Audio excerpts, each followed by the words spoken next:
TCS buyback देने वाला है और मंडे को लास्ट डेट है, ये तो सबको पता है, बट यहाँ पर एक अनआंसर्ड क्वेश्चन है और जो लोगों के मन में डाउट है। I thought to make a video on this topic because एक क्वेश्चन आया था मुझे एंड आई थॉट कि वो टेक्स्ट फॉर्मेट में नहीं एक्सप्लेन हो सकता, so I ended up making a video. And question कुछ इस प्रकार था कि okay, the Monday is the last day to buy and apply for TCS. अगर हमें टीसीएस के बायबैक के लिए एप्लीकेशन देना है एंड एलिजिबल होना है तो हमें मंडे को बाय करना होगा, मंडे के बाद बाय करेंगे तो एलिजिबल नहीं होंगे हम। बट अगर फॉर एग्जाम्पल अभी शेयर की प्राइस चल रही है 3800 और मंडे को अगर 3800 पे मैंने बाय किया तो वेडनेसडे को जो इसकी रिकॉर्ड डेट है, थर्सडे को जो इसकी रिकॉर्ड डेट है, सॉरी, अगर थर्सडे को इसकी रिकॉर्ड डेट जो है वो थर्सडे के दिन क्या ये 4500 हो जाएगा, क्योंकि टीसीएस तो 4500 पे बायबैक दे रही है ना, तो क्या 4500 हो जाएगा इसकी प्राइस? तो मैं कहता हूं कि ऐसा कुछ नहीं होगा गाइज। अगर आपने मंडे के दिन बाय किया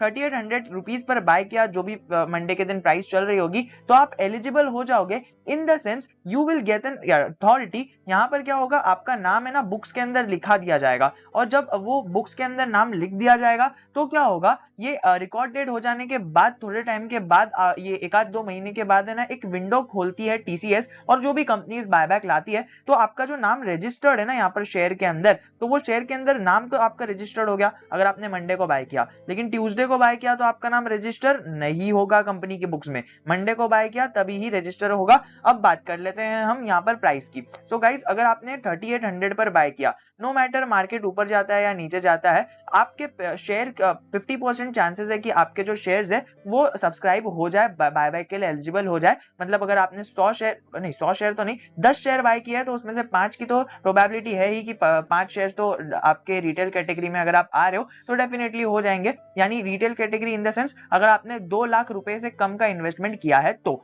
सो आपके 50% of the shares will be eligible for buyback, ऐसा कम से कम क्वांटिटी है। सो गाइस, अगर आपने यहाँ पर पैसा लगाया, फॉर एग्जांपल आपने 43-44 शेयर्स जो भी है ले लिए, 2 लाख रुपए का इन्वेस्टमेंट किया, अब क्या होगा कि है ना एक आध 2 महीने के बाद, 3 महीने के बाद है ना एक टीसीएस एक विंडो खोलेगी। आप नो मैटर आप ग्रो यूज करते हो, एंजल ब्रोकिंग यूज करते हो, जीरोधा यूज करते हो, अपस्टॉक यूज करते हो, आई डोंट कंसिडर दैट, लेकिन टीसीएस जो कंपनी है वो एक यही आपके ब्रोकर्स के एप्लीकेशन के ऊपर एक विंडो ओपन होगी एंड वो विंडो के अंदर बायबैक से रिलेटेड एक विंडो रहेगी। एंड वो बायबैक से रिलेटेड जो विंडो रहेगी उसके अंदर आप एप्लीकेशन देकर वो 4500 पर ये शेयर को सेल कर सकते हो। मतलब फॉर एग्जांपल क्या होता है, मंडे को मार्केट ओपन होता है, मंडे को मार्केट 3800 पर शेयर है, तो मैंने क्या किया, मैंने ना 10 शेयर बाय कर लिया टीसीएस के और मैंने रख दिया। मतलब मैंने 38,000 रुपए का इन्वेस्टमेंट किया, 10 शेयर बाय कर लिया। अब मुझे पता है कि मेरे 4 या फिर 5 शेयर, चलिए कम से कम पकड़ कर चलते हैं, मेरे 5 शेयर तो एटलीस्ट बायबैक के लिए एलिजिबल हो जाएंगे।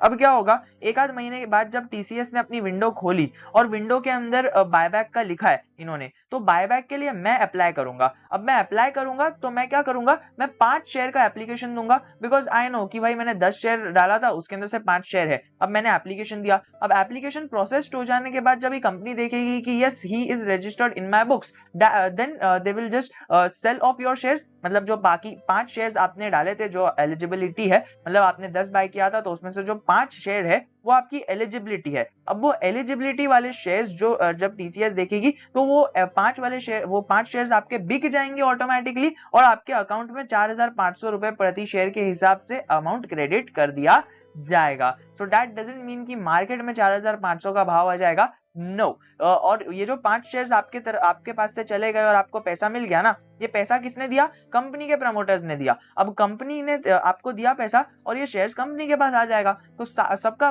फायदा है, बिकॉज कंपनी थिंक्स कि आने वाले टाइम में हमारी कंपनी ग्रो होगी, that is why they are buying out their shares. तो अगर आपने फॉर एग्जांपल अगर आपने आज बाय किया है यानी मंडे को बाय किया है, तो you are getting a chance to get around 10% investment out of your returns out of your investment. मतलब ये देखिए क्या होगा, अभी जैसे कि मैंने 10 शेयर इसके अंदर बाय किया है, उसमें से 5 ही एलिजिबल होंगे, तो 5 शेयर्स बिक जाएंगे, लेकिन बाकी के 5 तो रहेंगे ना। तो यहाँ पर ये जो 5 में प्रॉफिट होगा, और इसके अंदर भी मुझे अगर फॉर एग्जांपल ज्यादा प्रॉफिट नहीं भी होता है तो भी अगर नल एंड वॉइड भी प्रॉफिट होता है ना, तो भी दोनों का अगर हम मिला दे तो एवरेज जो प्रॉफिट आएगा वो 10% से कम का नहीं आने वाला है। कम से कम आपको 10% का प्रॉफिट तो मिल ही जाएगा। और अगर ये शेयर फिर बाद में 2-3 महीने के अंदर यहाँ पर ये और बढ़ जाए, फॉर एग्जांपल 400-500 पॉइंट्स ऊपर चले चले जाए तो आप समझ ही सकते हो कितना अच्छा मूवमेंट आपके अंदर आ जाएगा। और आपको एकदम क्लियरली मैं बताता चलूं, मैंने अभी तक क्या क्या बताया। अगर आपने मंडे को बाय किया है और मंडे को बाय करने के बाद क्या होगा, मंडे को बाय करने के बाद सिंपल सी चीज होगी कि आप रजिस्टर हो जाओगे कंपनी के बुक्स पर, और ट्यूसडे को बाय करोगे तो नहीं होगे। तो रजिस्टर जब हो जाओगे तो कंपनी जब भी अपना एक विंडो खोलेगी, तो विंडो खोलने के बाद आप यहाँ पर एप्लीकेशन दे सकते हो कि भैया मैंने तो 10 शेयर के लिए 10 शेयर बाय किए थे, मेरे पोर्टफोलियो में 10 शेयर है, तो उसमें से 5 शेयर का मैं एप्लीकेशन देता हूँ। और कंपनी देखेगी कि यू आर एलिजिबल, आपने पर्टिकुलर अमाउंट का दिया है, मतलब वो कंपनी की जब भी विंडो खोलेगी तभी बता देगी कि हमें ना 10 में से सिर्फ 6 शेयर्स ये आपके बाय करेंगे। ऐसा कंपनी मतलब स्पेसिफिकली कंपनी तो नहीं बताएगी, बट वही वो यूट्यूब, इंस्टाग्राम और हर एक सोशल मीडिया प्लेटफॉर्म पर आपको पता ही चल जाएगा कि आपने अगर इतने शेयर्स के लिए बाय किया है ना, आपके पास इतने शेयर्स है, तो उसमें से इतने शेयर्स के लिए अप्लाई करो। सो वो आपको पता चल जाएगा। आपको बस अपना यहाँ पर विंडो के अंदर करना है, एंड बेसिकली आपको यहाँ पर सेल ऑर्डर्स एलिजिबल अगर आप होगे तो आपको डेफिनेटली यहाँ से कंपनी बाय कर लेगी आपसे शेयर्स, और आपको पैसा क्रेडिट कर देगी और आपके शेयर्स बिक जाएंगे। तो एक क्वेश्चन था कि सर अभी ये वेडनेसडे को जो रिकॉर्ड डेट है, क्या वेडनेसडे की रिकॉर्ड डेट को, क्वेश्चन को ध्यान से सुनना, वेडनेसडे को क्या ये शेयर की प्राइस 4500 हो जाएगी? तो उसका सीधा सिंपल सा आंसर है, वेडनेसडे को इसकी शेयर की प्राइस 4500 नहीं होगी। वरना यहाँ पर हम क्या करते पता है, हम यहाँ पर है ना कॉल ऑप्शन बाय कर लेते। तो you can't imagine the amount of money that we can make.